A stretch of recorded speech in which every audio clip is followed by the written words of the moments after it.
At night, the sky becomes visible. The darkness, the muting out of everything else allows the stars to finally shine through, to make their presence known. And during the day, conversely, one cannot see those stars, but the world around him on the ground becomes illuminated. It's a push and pull that seems to work perfectly. And I think there's something poetic about the partnership existing between the big picture goal and the small steps required to bring it to life. As one of my favorite sayings goes, keeping your head in the clouds and your feet on the ground. Because here's what's interesting. If one were to only look up at the goal, she'd be consistently reminding herself of the ideal without taking the necessary steps to get there. And if one were to only look down at her feet, well, her steps would eventually become aimless.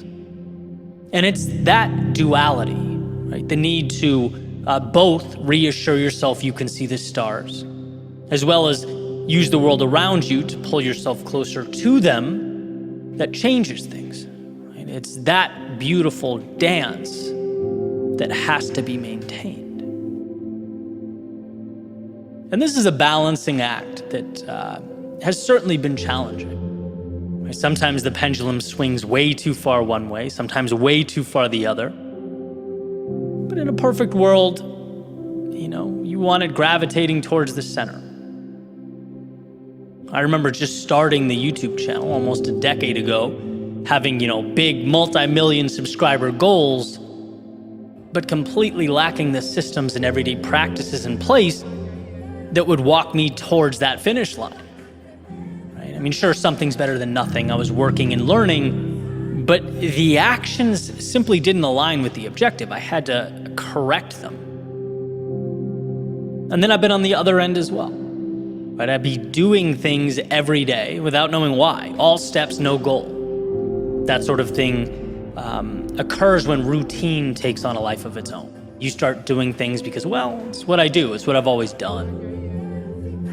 And, this is when one has to look in the mirror and ask the difficult questions. And look, anytime I can squeeze the complexities down into the simple, I try and do that. So with that in mind, my questioning goes like this. What do you want? Know the answer? Okay, good. Next question. Is what you're doing taking you closer every day to what you want? Asking that question in a serious way takes a spotlight to one's world. Using my previous metaphor, it shuts the lights off so the North Star becomes visible. And then, turns them back on to ask yourself if you're using your resources to move there. And I've become pretty good at asking myself this question consistently, and still I find things that don't belong. That sort of, they hide in plain view. I have faith that I'll end up exactly where I need to be. But that faith is rooted in my commitment to continually assess, to scrutinize, and adjust. There's very little hope and a substantial amount of trust in my ability to continue forward.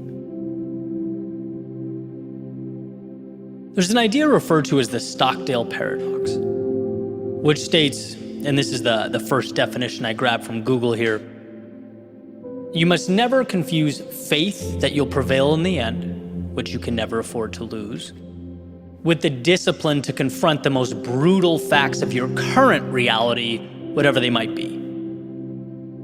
That's where the tough love thing comes in. Be your biggest fan because no one will believe in you unless you do. It all starts with your trust in yourself to navigate the process and arrive where you must arrive. But it also requires you are your biggest critic. It means the reason you trust yourself to get there is because you know you won't just sit back and say, I'll win because I believe I'll win. No, you'll win because you will, while having your head in the clouds, be brutally pragmatic with the steps you're taking on the ground. You'll win because you're committed to learning and adjusting. One of my favorite epiphanies when I started doing this full time was the realization, at a very small scale at first, that, someone can't fail unless they quit. You can't lose unless you stop. Impossible, someone might think, right? Well, no, because when you miss the mark or you fall short, you take a second to understand why, and then you come back to the problem or challenge again, right? This means life is a game of tenacity, of persistence, of commitment. The one who keeps adjusting and coming back is bound to connect the dots eventually, which makes failure the simple decision that, this isn't worth it for me. I don't want to continue adjusting and re-engaging with this. And look, hey, depending on the situation, that may be the move, right? There have been things in my life where after sufficient trial and error, sufficient data, I've said, this doesn't align with who I am or what I want. I'm gonna walk away and pivot to something that does, right? But the key is knowing that it is a decision. To not reach a particular goal is a choice to no longer attack it relentlessly. And so when you feel lost or defeated or even frustrated with the process, try that line of questioning. What do I want? And is what I'm doing today bringing me there?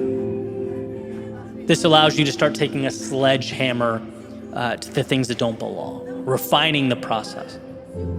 And sometimes walking away from the things that are no longer in the scope of who you want to be and where you're going. But the power is in knowing, it's in understanding that your footsteps, the little actions of your day-to-day, they are incredibly powerful. But most of all, when you are methodical with them, when they're pointed in the right direction. So pick your stars carefully and own those steps that take you towards them. Failure is not a sickness you catch. It doesn't fall on your head like a piano in those old cartoons. It's a choice. Meaning, in positive terms, as long as you are committed to learn, reapproach, and repeat, you will find yourself atop the mountain. As long as you're willing to evolve, you will ultimately arrive.